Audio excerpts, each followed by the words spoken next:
Seguimos nessa quarta-feira com os amistosos pré-Eurocopa. Temos alguns jogos que a gente vai poder descartar por conta da cotação extremamente esmagada, como é o caso, por exemplo, da Eslováquia com San Marino, 1,02, como é o caso da França com Luxemburgo, 1,03, como é o caso da Espanha com Andorra, 1,01. São jogos que o melhor a se fazer é não fazer nada, não inventar moda. Porém, temos Dinamarca e Suécia, temos Noruega e Kosovo e temos Bélgica e Montenegro. Talvez o fato da Noruega não estar na Euro faça com que esse jogo perca um pouco de interesse, mas Dinamarca e Suécia, Bélgica e Montenegro são jogos interessantes que a gente vai precisar sim tirar algumas informações para continuar essa preparação para a Eurocopa. Mas à noite temos o Campeonato Brasileiro com o Juventude e Atlético Goianiense. O Juventude vem de empate contra o Fluminense no Maracanã e o Atlético Goianiense vem de vitória contra o Vitória na Bahia. E o Cuiabá que enfrenta o Vitória, que eu acabei de comentar. O Cuiabá vem de derrota para a equipe do Internacional dentro de casa. Depois de vencer o Lanús fora de casa, o Cuiabá perdeu para o Internacional dentro de casa. E o Vitória, como eu também já comentei, perdeu para a equipe do Atlético Goianiense dentro de casa. E, nesse momento, amarga ali a vice-lanterna do campeonato. Na verdade, é lanterna e vice-lanterna, né? Se enfrentam aqui às 8 horas da noite. Além disso, tem outros jogos extras para a gente comentar nessa quarta-feira. Meu nome é Theo Borges, esse é mais um Bom Dia Mercado, nosso planejamento diário sobre apostas e trade aqui no YouTube. Se você não é inscrito nesse canal, fica o convite para você se inscrever para não perder nenhum conteúdo por aqui. Eu espero conseguir te ajudar a fazer o melhor planejamento possível para essa quarta-feira, dia 5 de junho.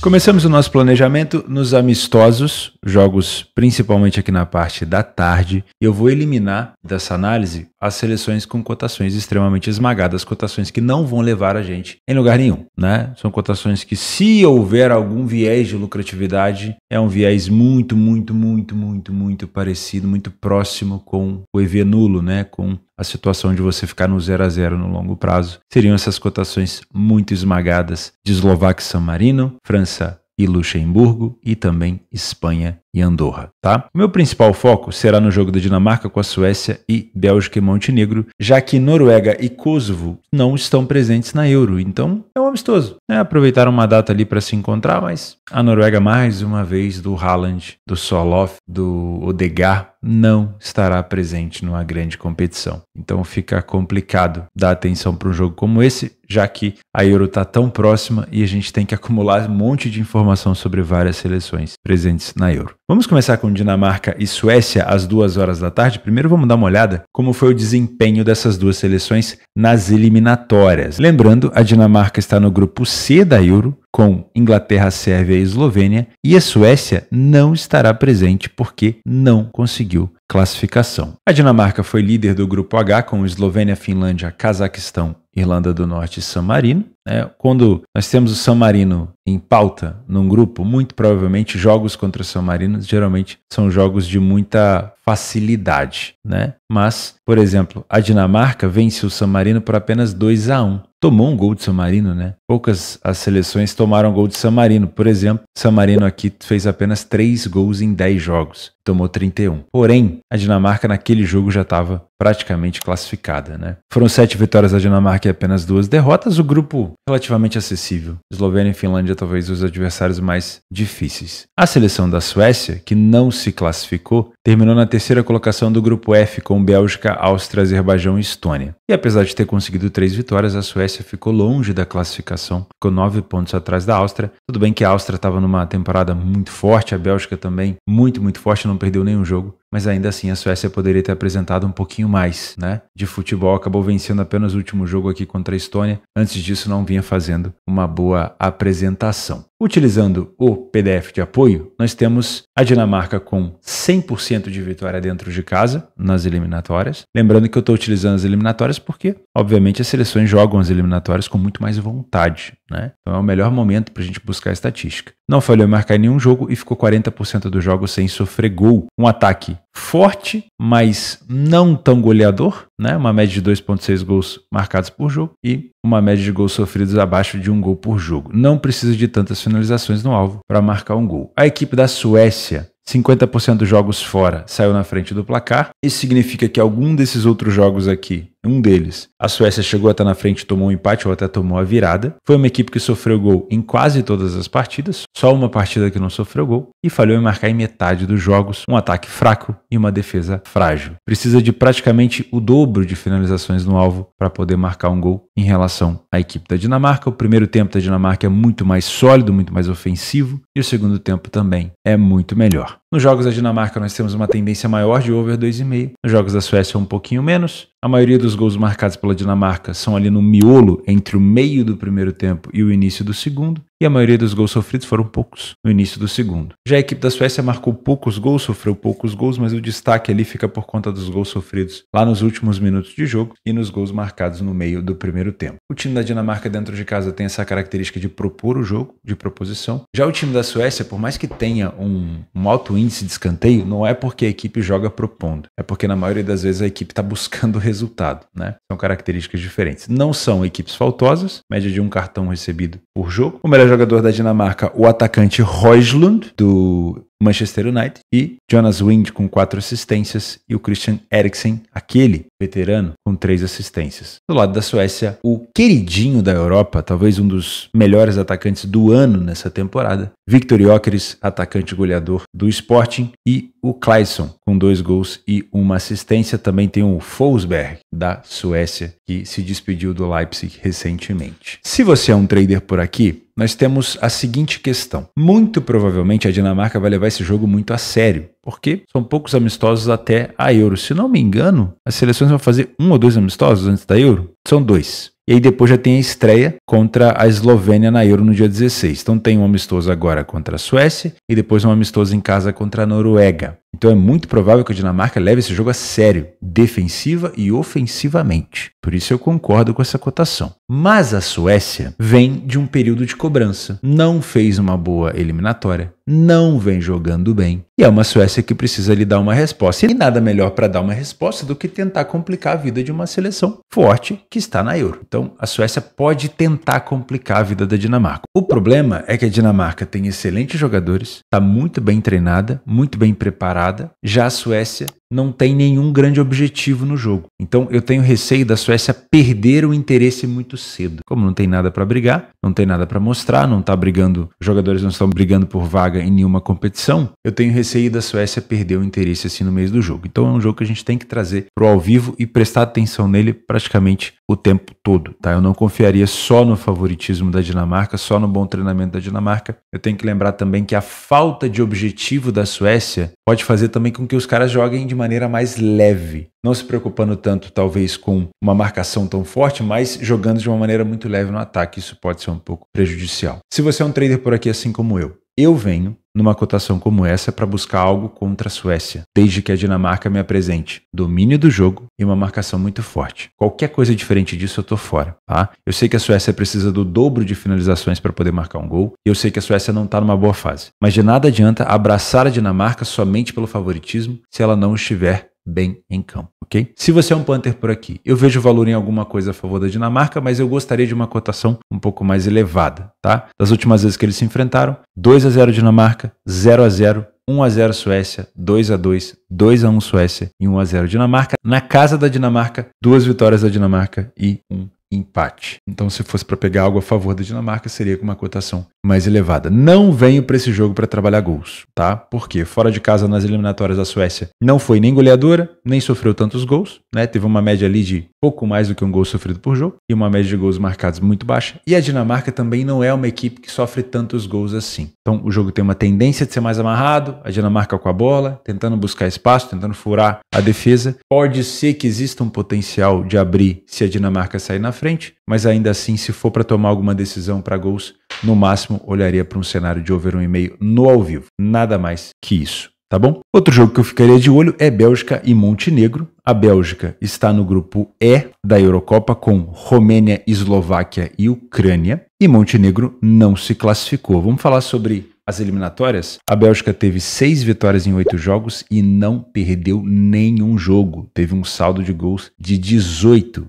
num grupo com Áustria, a própria Suécia, que a gente acabou de comentar, Azerbaijão e Estônia. A Estônia foi a pior seleção do grupo. Montenegro esteve no grupo G com Lituânia, Bulgária, Sérvia e Hungria e somou 11 pontos. Não foi uma campanha tão ruim. 3 vitórias, 3 derrotas e 2 empates, um saldo de -2. Enfrentou seleções mais fortes como a Sérvia e a Hungria, mas ainda assim não foi uma campanha tão ruim. O problema é que Montenegro pega uma Bélgica num momento muito forte, numa redescoberta ali sem outros grandes jogadores, sem De Bruyne no plantel. É uma Bélgica muito, muito forte, com o Lukaku talvez sendo o principal jogador da equipe, e eu concordo com esse favoritismo da Bélgica. A Bélgica, dentro de casa, venceu 2 e empatou 2 partidas, saiu na frente em 50% dos jogos, não falhou em marcar em nenhuma partida e em 50% deles não sofreu gol. 12 gols marcados em 4 partidas e apenas 2 gols sofridos. Precisa de bem menos, né? Metade também.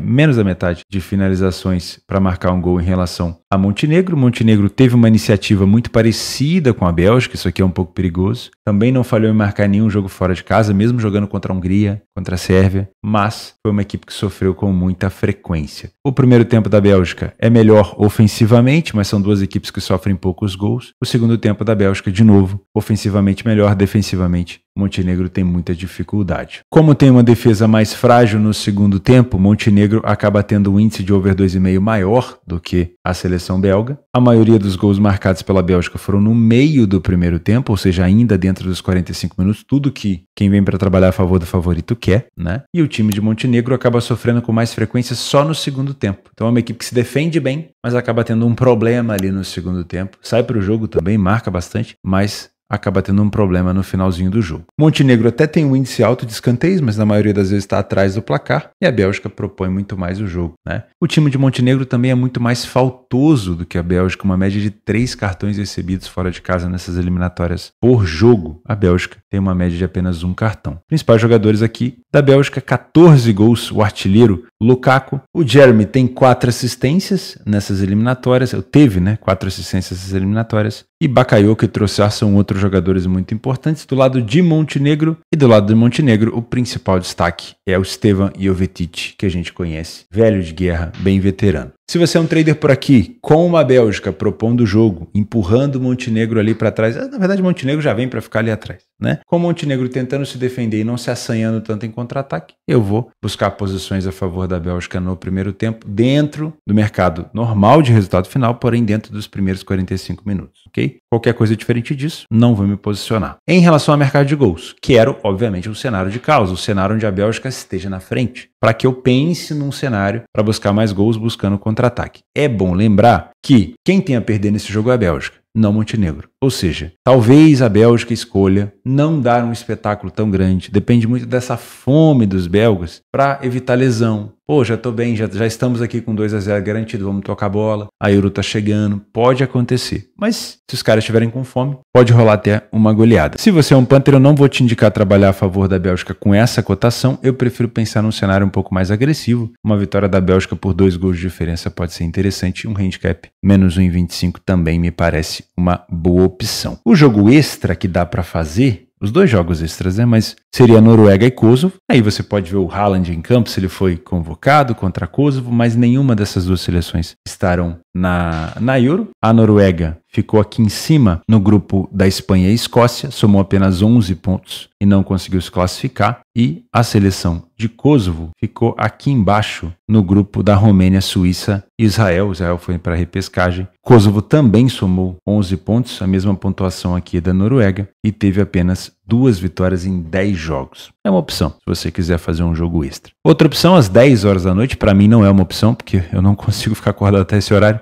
é México e Uruguai. Se você pretende trabalhar a Copa América, é interessante ficar de olho na seleção uruguaia, tá bom? Mas à noite no Campeonato Brasileiro, o Juventude enfrenta o Atlético Goianiense, o Juventude mais favorito aqui para o mercado depois de ter empatado com o Fluminense, bom resultado contra o Fluminense no Rio, e o Atlético Goianiense que vem de uma vitória contra o Vitória fora de casa por 2-0. O Atlético Goianiense que subiu um pouco na tabela de classificação, mas ainda está dentro da zona de rebaixamento. Lembrando que tem um jogo a menos aqui do que o próprio Fluminense, Corinthians, mas tem um jogo a mais do que o Cuiabá, por exemplo, que é o Lanterna. Então um time que teve um bom resultado fora, mas ainda assim não vive uma boa fase assim de maneira geral. Utilizando o PDF de apoio, a gente consegue perceber que o Juventude fez 2 partidas em casa e ainda segue invicto, né? E o Goianiense já fez 3 partidas fora de casa, 1 vitória, 1 empate e 1 derrota. É muito cedo ainda para a gente usar estatística no Campeonato Brasileiro, mas é mais para a gente ter uma noção aqui de como é que chegam as duas equipes, né? Por exemplo, o Juventude saiu na frente em todos os jogos que fez dentro de casa até o momento. Já o Atlético Goianiense, por mais que tenha empatado e perdido uma, foi uma equipe que surpreendeu os adversários em 67% dos jogos, saindo na frente do placar.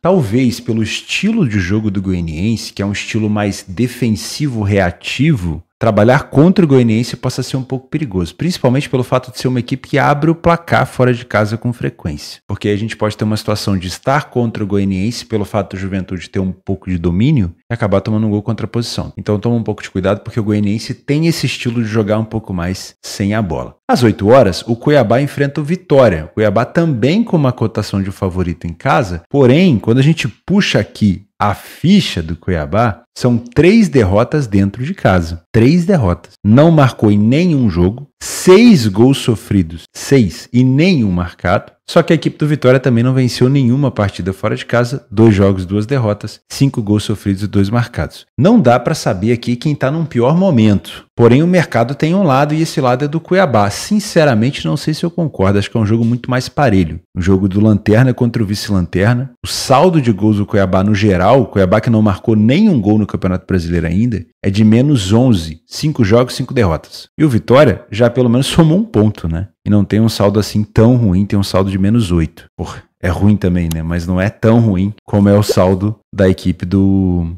Cuiabá. Então, sinceramente, eu acho essa cotação do Cuiabá muito baixa. Poderia ser uma cotação um pouco mais parelha. E é um jogo, para mim, de correção de preço. Vamos falar sobre os jogos extras. Ó, tem Copa da Argentina, Arsenal de Sarandi e Vélez. Se não me engano, deixa eu dar uma olhada aqui se esse jogo já é alguma fase mais avançada da Copa da Argentina. 16 avos de final. 16 avos de final. Vou só conferir aqui se é jogo ida e volta. Acredito que seja jogo único. Acredito que seja jogo único. Por rodada, 16 avos. É jogo único. Jogo único. E empatou, tem penal. Empatou é penal. Se eu não me engano, nem tem prorrogação. Empate penal direto, tá? Então, vale ficar de olho aqui nessa partida também. Tem o início da final da Copa do Nordeste, entre Fortaleza e CRB. Lembrando que aqui é jogo ida e volta, às 9h30, também jogo muito importante. Deixa eu ver outros jogos que eu separei aqui como jogo extra. Ó. Trabalhar a favor da Bélgica, muito provavelmente. Correção de preço na Dinamarca e Suécia. Tem o México com o Uruguai, como eu falei, a possibilidade de trabalhar aqui e verificar um pouco de como está jogando a seleção uruguaia. E aqui os jogos extras do dia, lembrando, Eslováquia, França e Espanha são jogos que eu te aconselho fortemente deixar de lado e não ficar inventando moda, porque é muito provável que essas seleções vençam os seus jogos, mas a gente fica sempre caçando um mercado. Ah, eu vou caçar goleada, eu vou caçar um mercado de um jogador para fazer X gols, ou eu vou caçar um handicap muito esticado. E aí, de repente, a seleção opta por não se esforçar tanto, faz apenas o básico para evitar lesão e você fica ali com aquela cara de pastel, tá bom? Então toma um pouco de cuidado. Eu vejo você amanhã. Um grande abraço e até a próxima.